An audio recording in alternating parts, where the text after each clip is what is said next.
Hi everyone, how to fix the page not available? Your IT administrator has limited access to some areas of this app. So I will show you guys the two effective solution to fix this problem. So make sure you watch this entire video. First, go to the Windows search tab at the registry editor and simply open it. Now click on the yes option to accept the privileges. Here you will see the HKey local machine. Just open it. Here you will see the software folder. Just click on this arrow option to expand it. So now guys, from here you have to just simply search for the policies folder.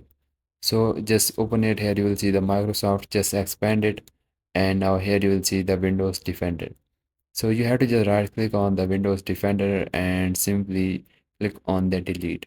So guys, once you deleted this folder on your registry, now your problem is fixed. You have to simply restart your PC and your problem is fixed. And if your problem is still not fixed, then you can go to the Windows set, type it the run, and now here you have to just simply type the gpedit.msc.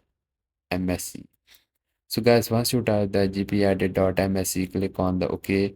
Now here in the local group policy editor, go to the administrator templates, open the Windows component here, scroll down, you will see the Windows security. So guys, keep scrolling down until you find the Windows security. Just open this folder and you will see the virus and threat protection last. Click on that. Here you will see the hide the virus and threat protection. Just open it. And here guys, you just need to make sure this is selected to the non-configured. Then just apply this and then go to the Windows tab at the CMD and run as administrator. Then simply click on the yes option, and once it was open here, you can just type the gp update space forward slash and then force. So guys, once you type exactly the same, just hit the enter. Now it is updating the policy. You have to simply restart your PC after this and your problem is fixed.